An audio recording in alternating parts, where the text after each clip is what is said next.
Hi, Achim here from InnerSpace Explorers. And as you see, lovely weather in Germany, which is rare in winter. And we're at the lake and I'm gonna test dive the baby finally. I explained the rebreather and what I did to it in the last video, so I'm not going to get over this in detail. I actually added the manifold back because I was just playing around with it like 10 times, taking it apart, putting it together, and didn't want to use the second SPG, and that way I can also access both tanks with the long hose, so that's the easier thing. It actually screwed up the configuration a little bit, but not in a bad way. You will see it when I have it on. So Charlie, who's filming, is also filming in the water, and then you'll see how this works or not.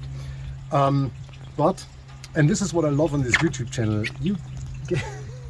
I get so many mails and messages, and you need all these experts that want to share their knowledge with you. And yeah, this one is so cool. I need to share this with you.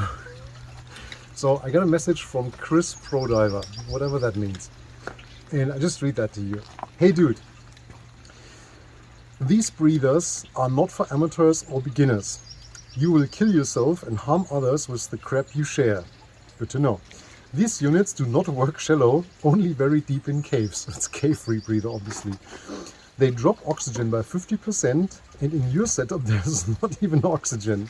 Stop fucking around, leave this to the pros and go back to the pool with your paddy buddies. Cheers, Chris Pro Diver. So this is really funny. So dear Chris Pro Diver, let's assume Chris is your real name. So first of all, it's not my first rebreather dive. I did 2 or so before, maybe 3. Yeah, this is a classical example of somebody who read a couple of things, then kind of figured out the rest by himself, and now is the expert.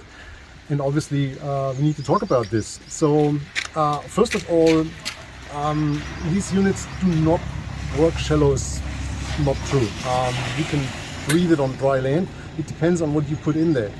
So there is indeed a rule that you should not breathe them in shallow water. Shallow water defining 0 to 10 meters with less than 50%. At least that's how we've been teaching it. And so this unit now has 50%, so that's not a problem. So, and they only work very deep in caves. They also work very deep in open water, and they also work in shallow water, in caves and everywhere else. And they do not drop oxygen by 50%. They have an oxygen drop in the content or in the gas you feed in by about 3 to 5%.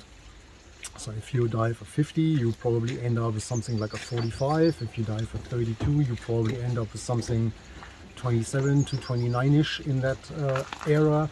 And that's why, for example, with air diluent, you shouldn't dive in shallow, because if it's 20% oxygen, you have 5% drop, you're in the hypoxic zone. And that's what you don't want, especially when you then start to sink. And you don't even have oxygen on your setup, yeah, because it is not a classical CCR that has diluent and oxygen. It just has one feed gas. It's a passive, semi-closed rebreather, which means one gas that you feed in. I always used to say this is not a rebreather, it's a gas extender, because you basically spill 1/8, 1/10, 1/12, depending on the ratio of the counterlungs in open water, but basically you're still on your doubles, which are the feed gas and your bailout. So we have 240s, and we're doing a like 8-meter dive along the shoreline here, playing around. So that's it. So we are not harming anybody, not myself, not others. If you don't like the crap I post, watch something else. And yeah, what was this? Stop fucking around, leave this to the pros. So I assume you're the pro because you're Chris Pro Diver. Maybe you can just enlighten us and share some of your knowledge, or more of your knowledge, publicly. It would be awesome to see this. And yeah, after this dive I'll probably go back with my buddies to the pool, but not for diving, but just hanging out. Hope you have a great Sunday as well. To the rest of the followers and people watching this video, stay safe. I see you in the next video, and if you like my content and want to see more of these things as well, subscribe, hit the notification bell, stay safe, and I'll see you next Saturday. Bye bye.